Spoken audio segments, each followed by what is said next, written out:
great to have you with us in the first of our series of webinars on healthcare and the 2024 elections. We thought this was a good year to discuss health policy and the implications of elections and health policy for all the obvious reasons. We will have two more sessions like this fall, and we will have two more in the spring, all rounding it out, telling us what we think is going to happen, why, what the impacts on health are, and then move on to later in November what actually happened, and in the spring what it all may mean in terms of the future of health policy and the election's impact on that. My name is Walter Zelman. I'm the former chair of the Department of Public Health here at Cal State OA, and with me are several other faculty members from Cal State OA. You see on the bottom right there is Greg Stevens, our new chair. He's at the watch party where some of you are live. He's our new chair. He's going to be a great chair for us and do a lot of interesting things. Joelle Wolstein, on waving over there, is our newest faculty member at Cal State OA, Department of Public Health, and she teaches health policy and a lot of various different research-related courses. And also with us today is Melanie Sabado-Liwag, and Melanie teaches all things public health, but particularly she teaches a variety of courses, including epidemiology, international health, and her latest effort in health disparities, which is the newest course she's teaching.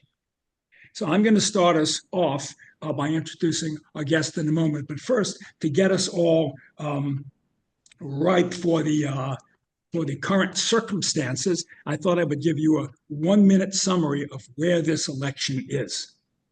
The latest New York Times polling, in line with most of the other polling organizations, shows Harris and Trump virtually tied. The polling 3-day average shows Harris ahead by about 2%, which means all the polls taken over the last 3 days.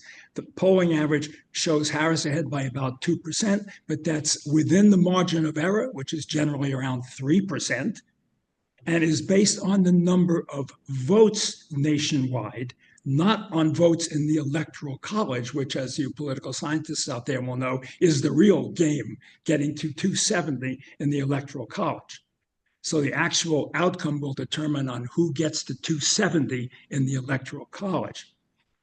According to the Times, the latest polls show a slight uptick for Trump, but in effect, this is a dead even race. And anyone who tells you they know who is going to win or even think who is going to win, well, I won't call them a liar, but let's say their chances of being right are about 50%, because 50% time he's going to be wrong, or she's going to be wrong. Virtually all the analysts today agree that the election will come down to 7 battleground states. These are Georgia, North Carolina, Wisconsin, Michigan, Nevada, Arizona, and the biggest prize of all, Pennsylvania. It is unlikely you will see either of the candidates spending much time anyplace else, because the polls indicate that in all the other states, one of the candidates is comfortably ahead and will win.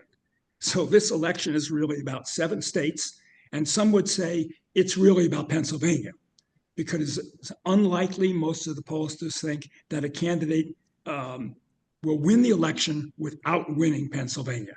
So if you had to look at one state, that's the one to look at, and that's where massive amounts of campaign money can be spent in the next 3 weeks.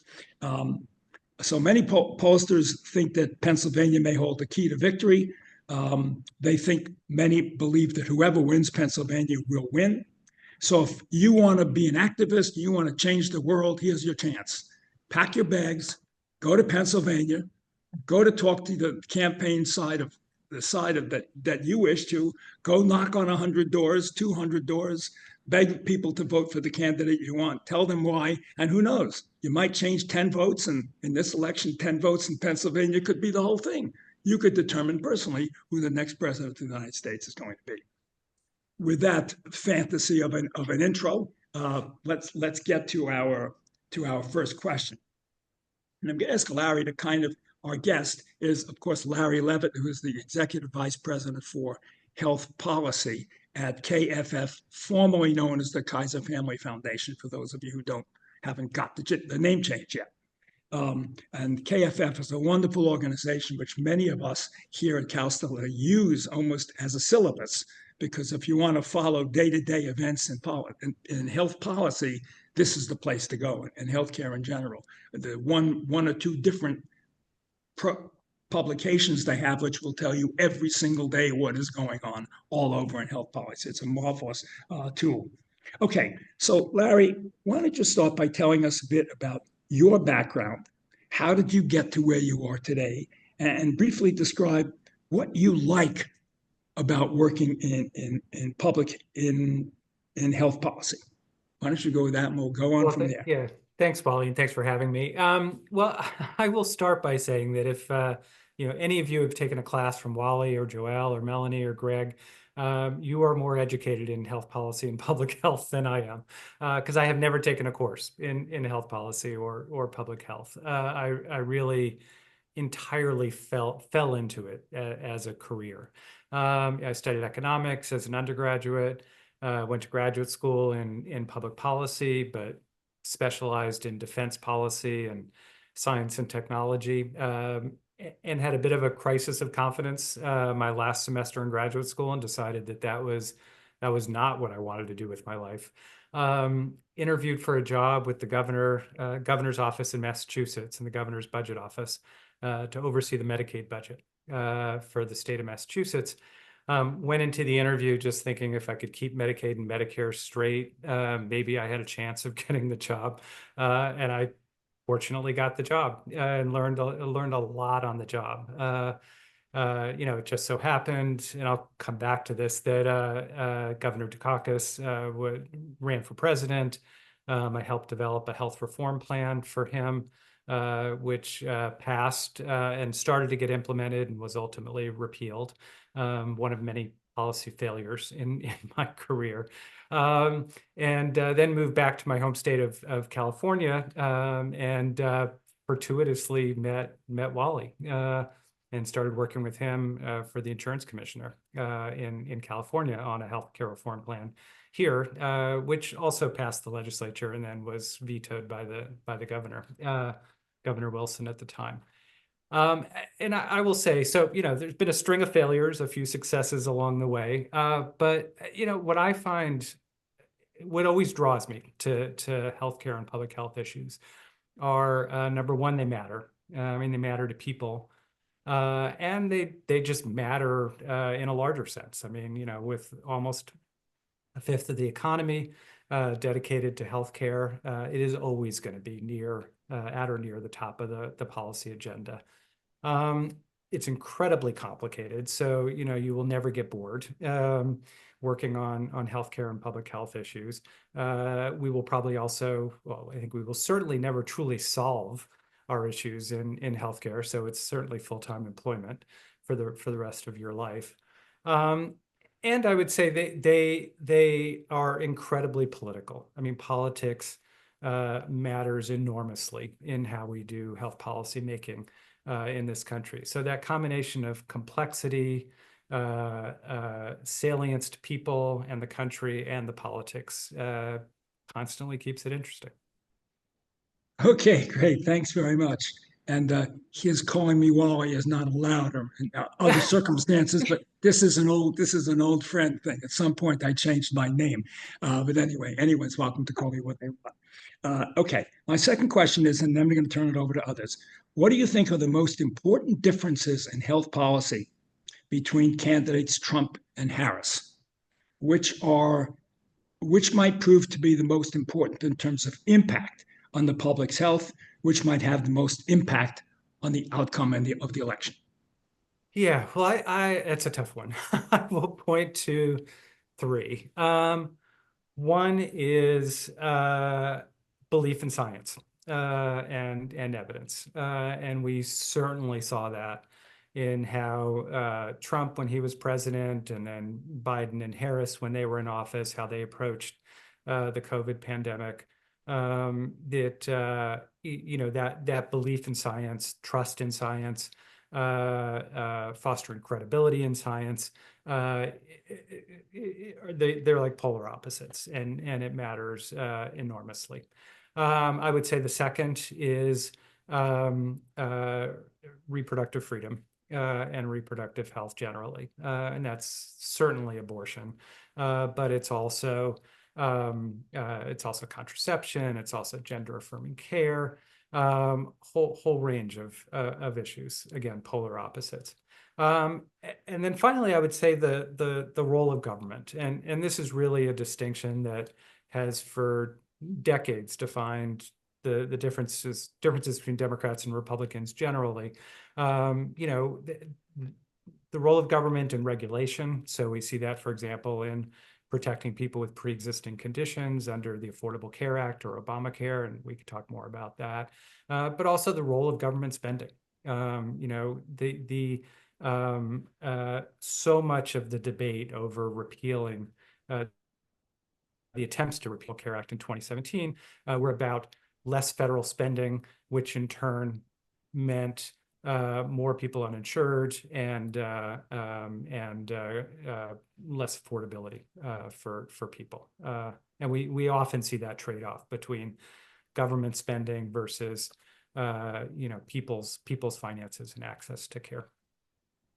Good. Thanks very much. That gives us everyone three to think about in particular. Okay, the next question is going to be asked by Dr. Wolstein. Thanks so much, Larry.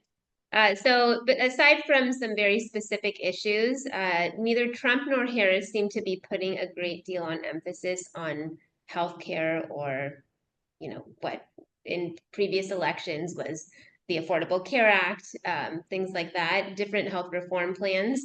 Why this seems unusual? Why do you think that is? Yeah, and it is unusual. I would alter your, if I may, just alter your question a little bit, which is because I do think healthcare issues have been prominent in this campaign, but health reform has not, as I think you had said, and that is very unusual. I mean, this is the first time I would say in really decades where health reform has not been central to the campaign. I mean, back to when Bill Clinton was first running and healthcare reform was a prominent part of his campaign, Republicans then running against his ideas, and then of course the lead up to the Affordable Care Act and Obama's election, and then following that the Republican efforts to attack Obamacare and try to repeal it. So it is very unusual, and I think there are a few reasons why that's the case. One is that Trump is not talking about it, which is different from the last two campaigns, but certainly different from 2016, where the promises to repeal the Affordable Care Act were a very prominent part of his campaign. He got very burned by that politically when that effort to repeal the ACA went up in flames. And in general, except for that period when the Affordable Care Act was very unpopular and Republicans were running on repealing it, healthcare is not a good issue for Republicans. I mean, they kind of know that whenever you're talking about healthcare, they're probably losing. So Republicans are generally not going to bring it up.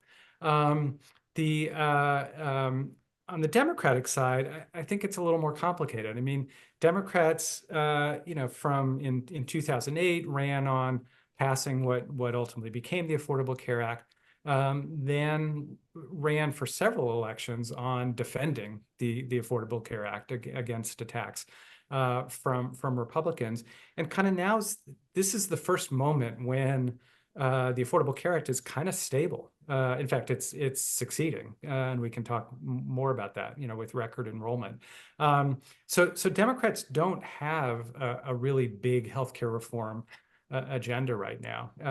Vice President Harris has previously supported Medicare for all. She's backed away from that in this campaign and is really kind of doubling down on supporting the Affordable Care Act and building upon it. So Democrats don't have that kind of big healthcare reform plan to run on, which I actually think will be a challenge in future elections. For healthcare is such an important issue politically for Democrats, and at some point they probably need to think about, what is the next big agenda in healthcare. Okay, Joelle, you're going to ask the next question as well. Yep. So when they think of healthcare, Americans seem to think first about one-to-one delivery of services to individual services by a physician or a hospital. Public health seems to take a distant backseat to that. Do you have any thoughts on why this is the case and what might be done to get the public or policymakers to understand the critical role played by public health?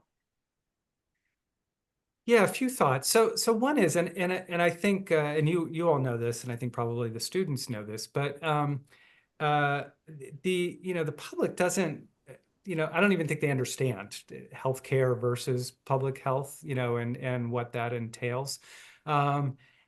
And the fields are very different, right? I mean, you like in state government and federal government, you have different agencies dealing with health care issues versus public health issues. In academic departments, you've got, the people working on public health issues are often very different from the people working on healthcare financing or coverage issues, or delivery of medical care. And these two worlds often don't even talk to each other. Which is a problem, right? Because there are enormous connections between the two, as we saw very clearly during the COVID pandemic. And public health is just so much harder to sell politically. Certainly to the public, but to policymakers, to legislators, to members of Congress as well. That the idea of putting money into something that is not doesn't seem like an immediate and clear and present danger is a very hard sell. When budgets are tight, you're always going to direct money to a problem that seems present right now, not to kind of be ready for or to prevent something from happening in the future. And I think what we saw in the COVID pandemic has made it even worse. I mean, it politicized public health in a way that was simply not the case before. So as hard as it was to build support for public health funding and public health infrastructure, it's even harder now because it's become such a politicized and such a partisan issue, which it leaves us incredibly unprepared for the next public health crisis.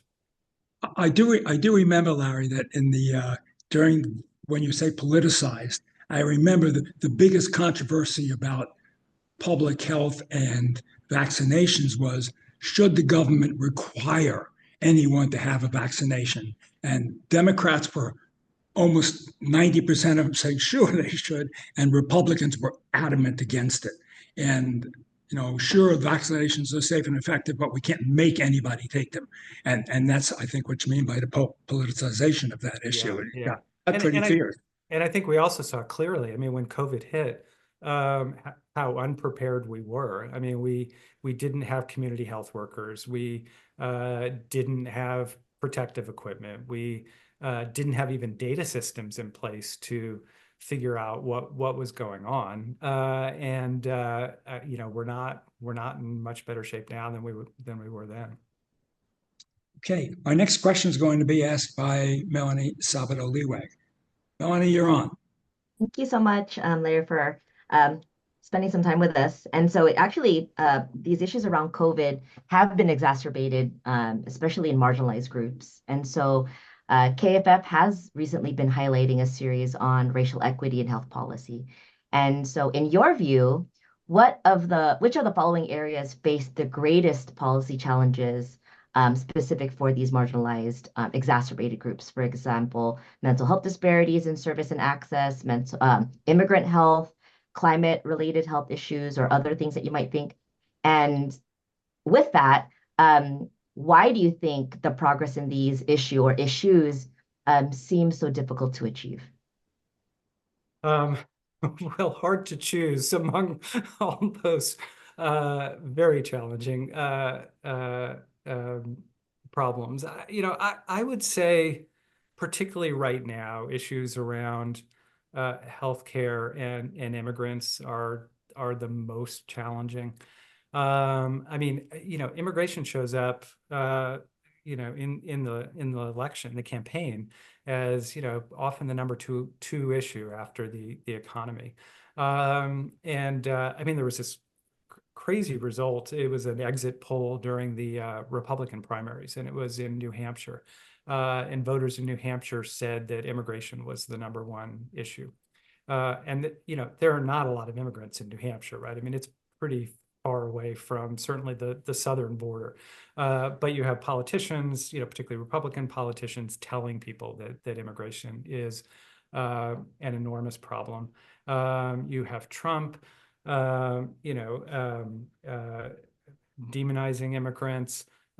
Certainly in his first term, he took a number of steps to restrict immigration. So, for example, changed what's known as public charge rules. So these are rules that prevent immigrants from coming to the U.S. if they're going to be a public charge, if they're going to be a burden on public funds, and change those rules to broaden them to whether someone was low income, whether they had a health condition, whether they were going to use health programs like Medicaid.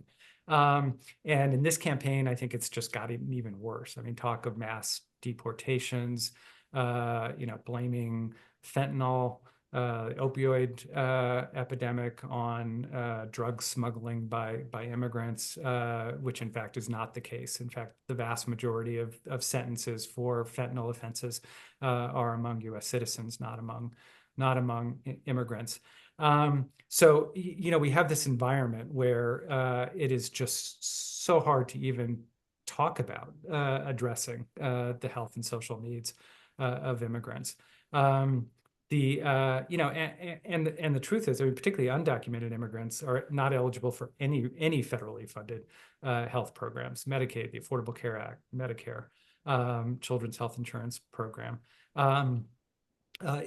Lawfully present immigrants generally have a 5-year waiting period before they're eligible, for example, for Medicaid. California stands out as an exception here. I mean, California has used its own funds to expand Medicaid coverage, Medi-Cal, in California for undocumented immigrants. And even when immigrants are eligible for programs, we're finding that they're hesitant to sign up because of the fears created by the environment when Trump was first elected, and now during the current campaign.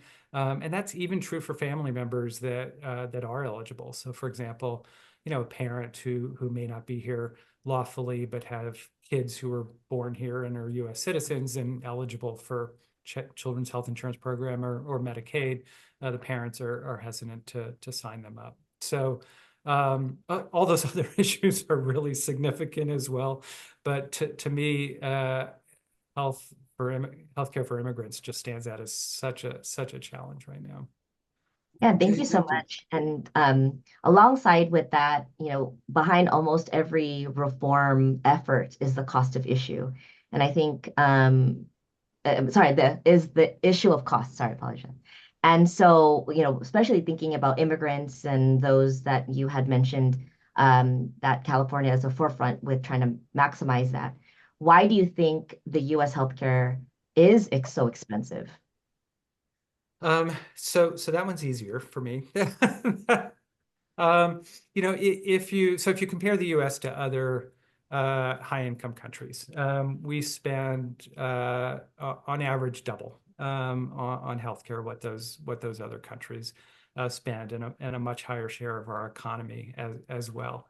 And it's interesting if you sort of graph different countries on the kind of the level of their economy, the size of their economy, and their spending on healthcare, it tends to be a pretty clear relationship. As countries get wealthier, they tend to spend more on healthcare. But then the US just completely screws up the graph. I mean, the US is like way off the charts in terms of what we spend. And interestingly, it's not because we use more healthcare. I mean, that might be a good story, right? If we spent more on healthcare because we used more healthcare and kept people healthier. The exact opposite is the case. We don't go to the doctor more. We don't have more hospitalizations. The one thing we do more is imaging, like MRIs, which aren't always evidence-based.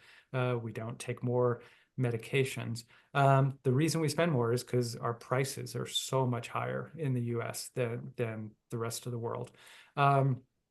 And that's because the rest of the world kind of treats the pricing of healthcare very differently. You know, we have a market-based system. Every other high-income country has some mechanism where the government is negotiating or setting the price for medical care. So that makes us an anomaly. And I would say again, like if we were getting better outcomes, you know, maybe we could think that it's worth it that we spend more, but if anything, we're getting worse outcomes. I mean, we got lower life expectancy, which is related to healthcare, but related to other things. You know, there's kind of, it's hard to find a measure where we actually have better outcomes in healthcare than other high-income countries. Okay, next question is mine, and it's a wide open one. What interventions or policy changes do you think might be most effective in improving the cost, quality, and value of U.S. public health services today? Yeah, no, that one's harder. So I will talk. I'm going to answer that by pointing, I think, to one area where I think is not getting enough attention. You know, so we've spent years debating the Affordable Care Act, and the Affordable Care Act is incredibly important, right?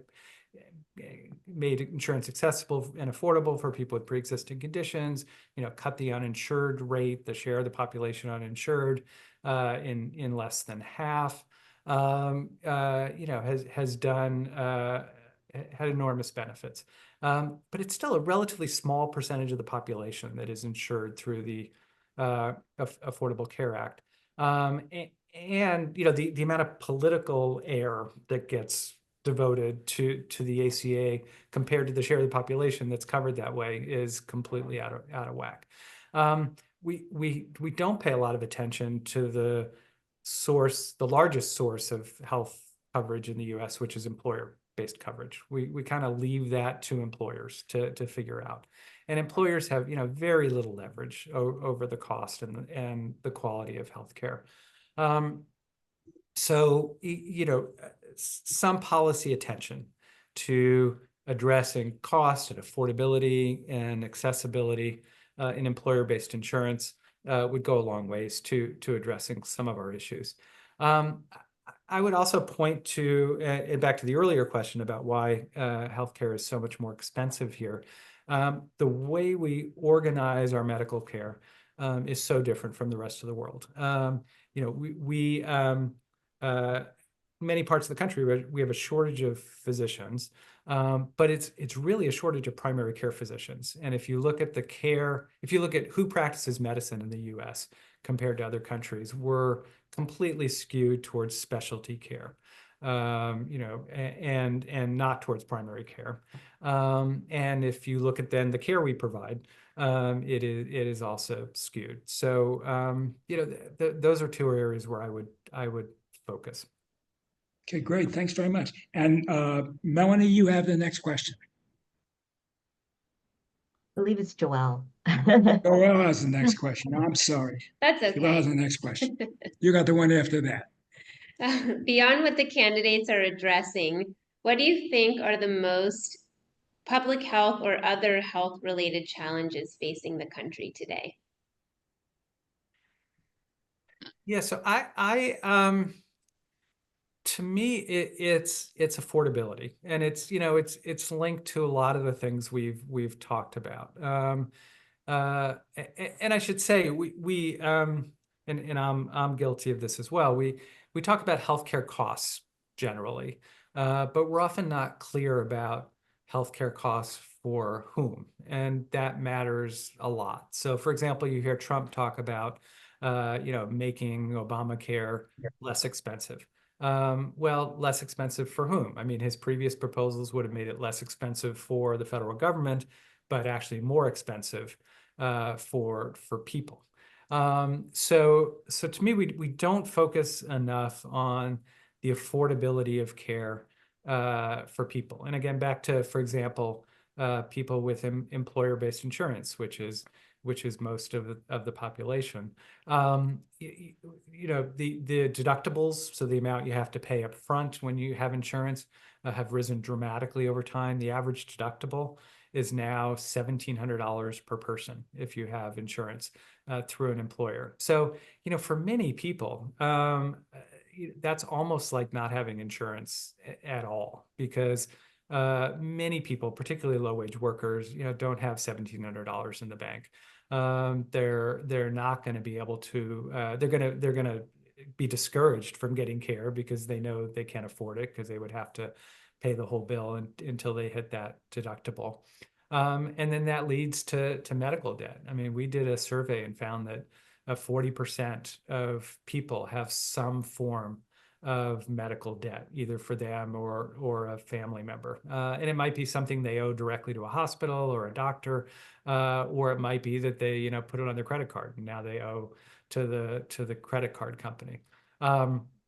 So this issue of affordability, and it's related to the fact that, we spend double what other countries. If we weren't spending twice as much as other countries on healthcare, then it would be more affordable for people. But it's also the way we structure our health insurance. In many cases, a deductible makes no sense. It discourages people from getting primary care and getting into the system initially, and that's exactly what we want to encourage. And we generally don't see that in other countries.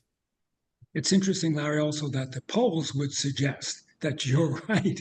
When you ask the public, what's your greatest concern about healthcare? It's money.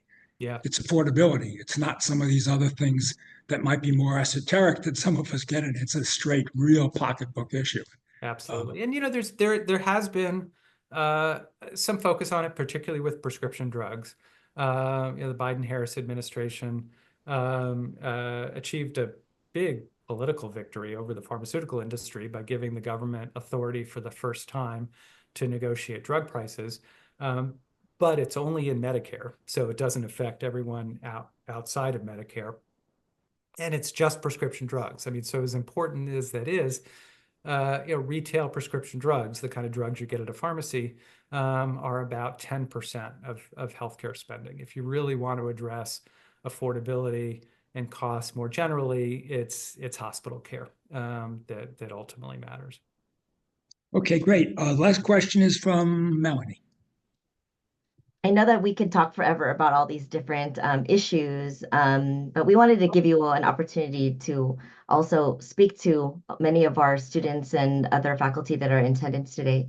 And so if you were to teach a class or provide a workshop to train the next generation of health equity ambassadors, what are some key ideas you would have them keep in mind as they refine their skills for a future career in health and healthcare professions? Yeah, it's a great question. You all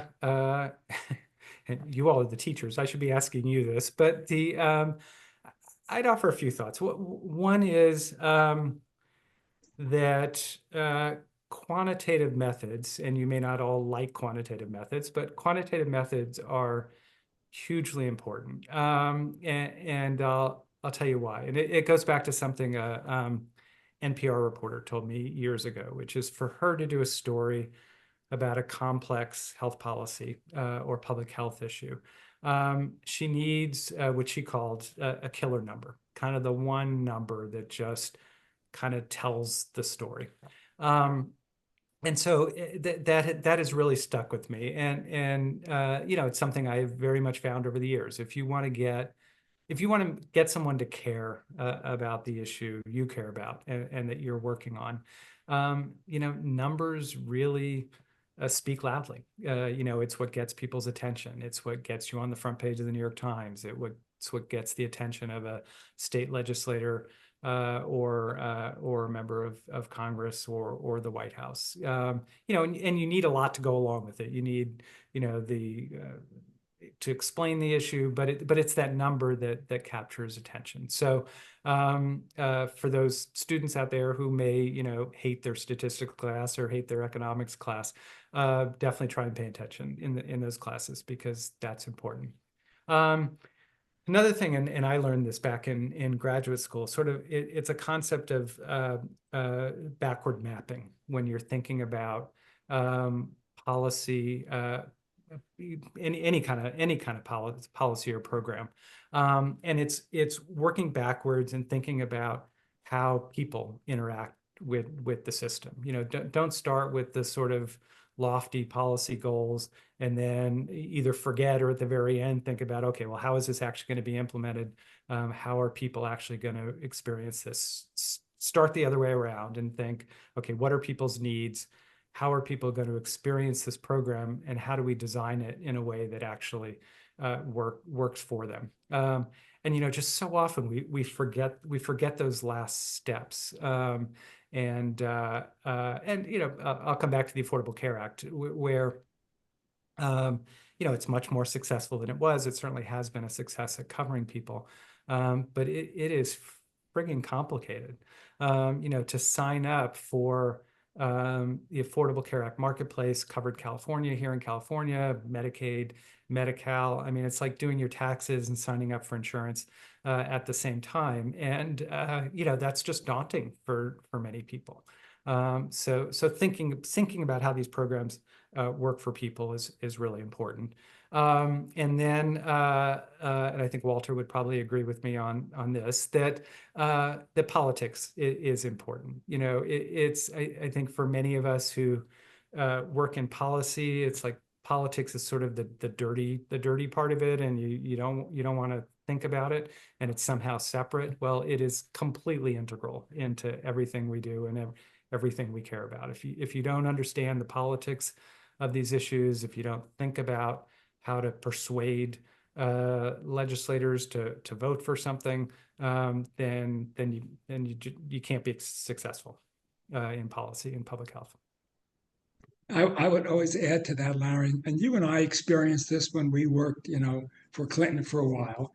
We lost. It was miserable to lose, but damn, it was kind of fun.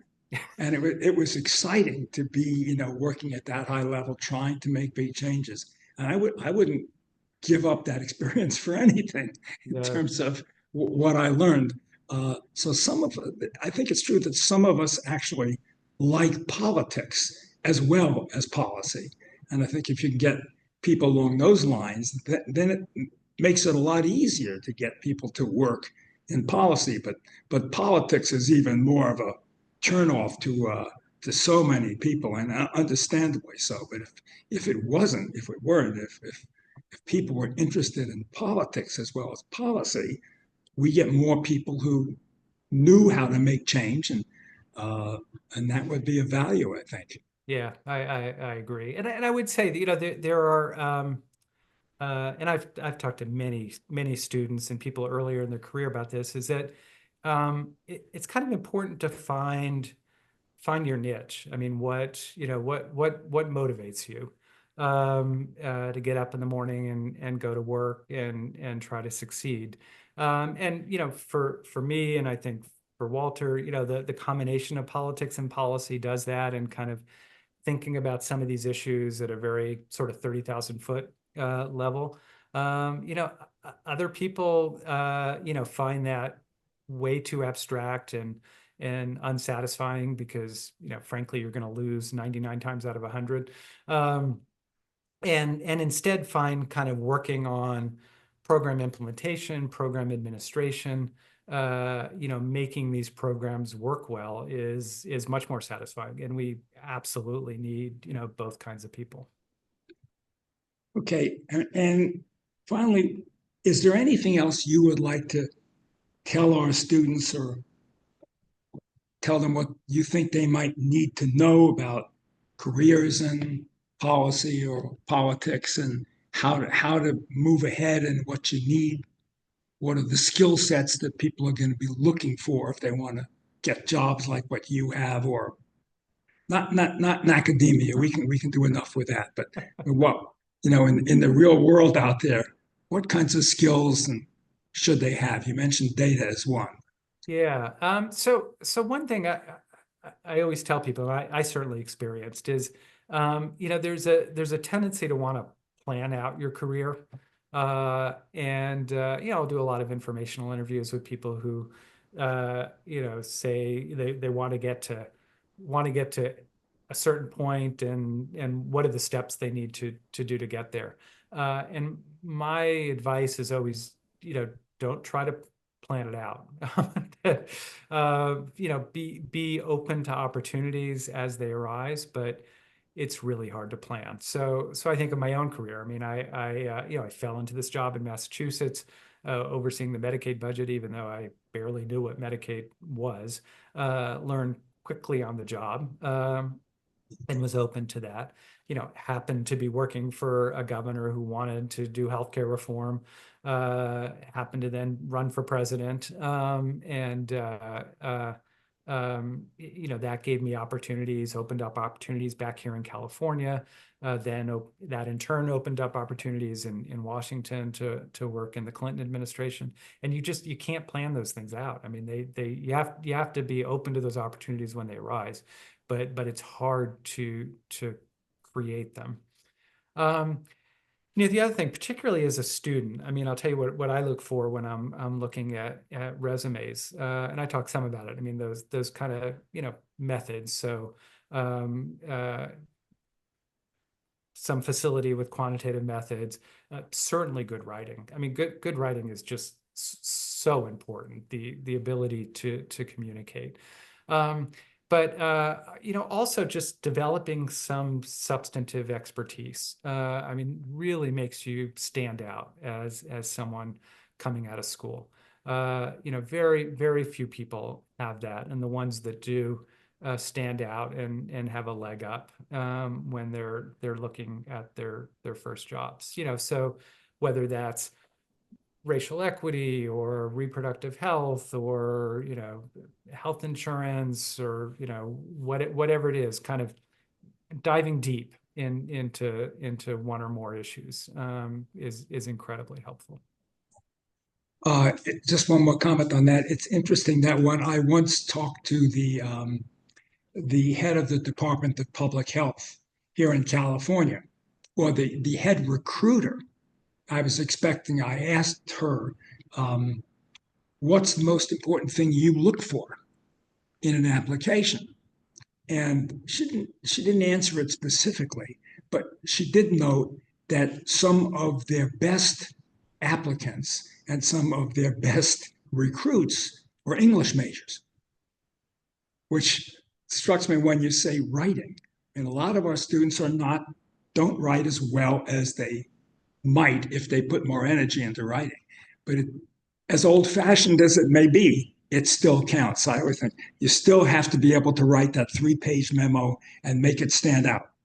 If you can't do that, yeah, in everything you do. I mean, I kind of very early on in my education had pursued a interest in journalism, and actually had planned to be a journalist. And it was the kind of in retrospect, one of the best things I did, which is, having to write stories on deadline, and to write them clearly and to write for a broad audience was just fantastic training.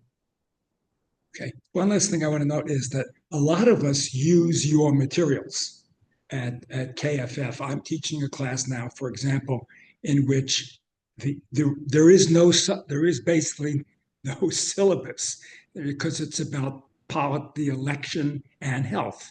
And so it's all current. And there are no articles to give them that can talk about what's actually going on today. So I use something like that. And the easiest way for me to get them materials is to just say, sign up for KFF materials, and I'll pick something. There are 300 articles that come out of you every day virtually, and I'll pick something or one or two, and you read them, or maybe I'll make them get the New York Times or something like that as an addition to that. What are the services that you provide to tell other faculty members who may be watching or other students that might work for a faculty member that wants to, you know, keep the material alive, so to speak. And, you know, this happened yesterday in Mississippi, and here's the KFF article about it.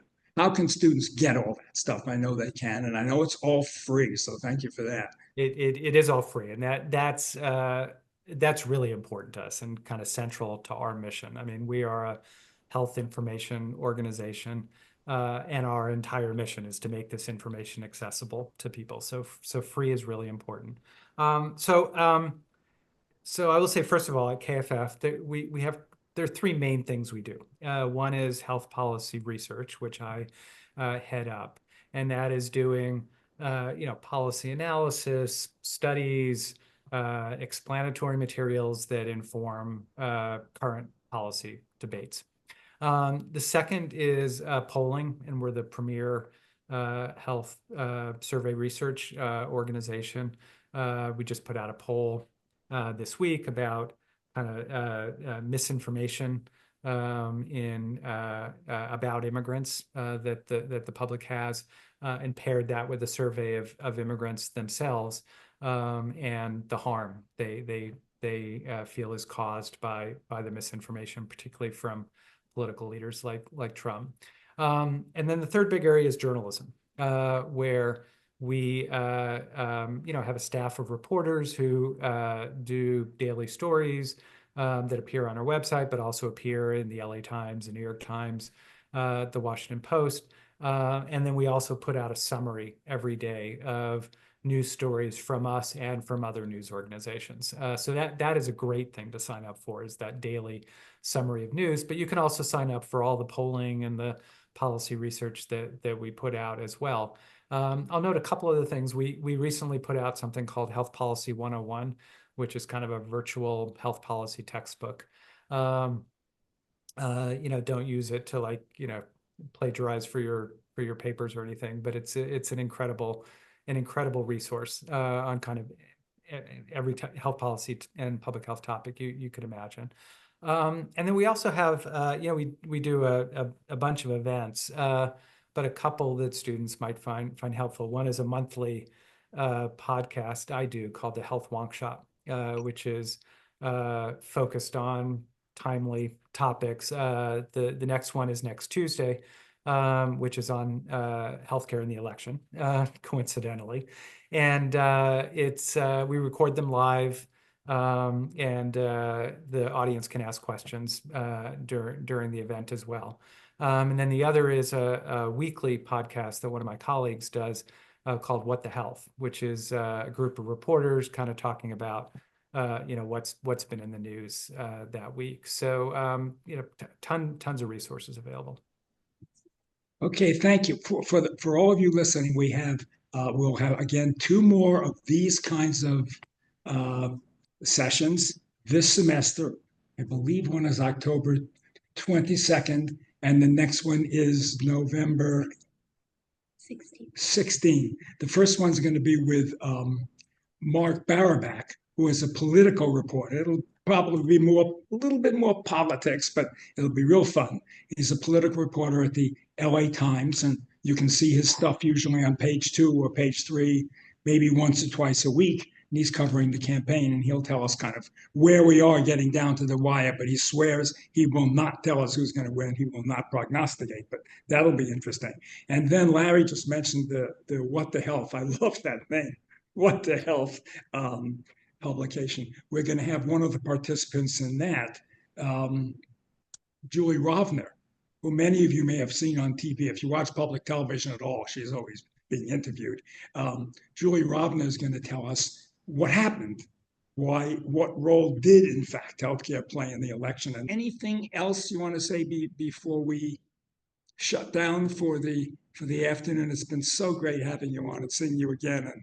And it's been a long time, but we always keep in touch, and, what the health. So anything else you want to suggest to us? Can I actually ask you one last question, Larry? Yeah, please. Can you maybe tell students why this election this year matters and why they should get out there and vote? Yeah, this is, and I know we started off talking about the fact that healthcare has not been super prominent, or at least healthcare reform has not been super prominent in this election. But I see it as such a fork in the road. There are just dramatically different visions for the country, but also for healthcare, and it's not just the presidential race. It's who controls the Senate, who controls the House of Representatives. So for example, Vice President Harris has come out in support of codifying Roe v. Wade into federal law. That will certainly not happen unless she's president and unless Democrats control the Senate and the House. So this is it is hard to think of an election in my lifetime where the consequences were so significant. And I think it's important to when you think about healthcare or any issue in an election, it's not just, and I wrote about this in our Health Policy 101 textbook, it's not just about the issues that get talked about in the campaign. I mean, those are certainly important, but it's about what each of those candidates would do if he or she won. And those may be some of the things they talked about in the campaign, and maybe other things, events happen that change the agenda. And each of these candidates would take the country in such a different direction, and take the healthcare system in such a different direction, that it's more consequential than any election I've ever seen. And let me close by leaving all our students with two thoughts or two things I've read or heard about over the years, why I think makes your last point so critical. My first political science professor at the University of Michigan told the class one day, and I think we're at this kind of point now, he said, democracy works well so long as the people can live with losing. It's when they cannot live with losing that things get really bad. And our politics have gotten so divisive today, whatever your view is, the Democrats and Republicans are so far apart that for many of us, if the wrong side wins, we can't live with it. And that's when things get dangerous in politics, and people begin to fear, I can't live with this. I have to do something more dramatic, or I'm going to drop out or something. So I think that the election is critical from that point of view. And I think buttressing that is the notion I read in a book not too long ago, in which the authors compared politics and what's changed in politics to a football game. And he said, imagine a 100-yard field in a football game. He said, our politics in the 40s, 50s, 60s even used to be played within the 30-yard line. I mean, the Republicans would be on the right side and the Democrats would be on the left side. But not only would they be not that far apart, but there would be many in the middle who crossed over once in a while and said, okay, I'm going to vote with the Democrats on this issue. Right? Now our politics are more like this. The Republicans have moved way to the right. The Democrats have moved somewhat to the left. And the gap between the two is huge. And that makes this challenge of can we live with losing that much greater. So it's really important, I think, that people participate, get out to vote, think through all the kinds of things we've talked about today, and try to not be overwrought about, save democracy. And I think Biden was right when he talked about this election's in many respects about democracy.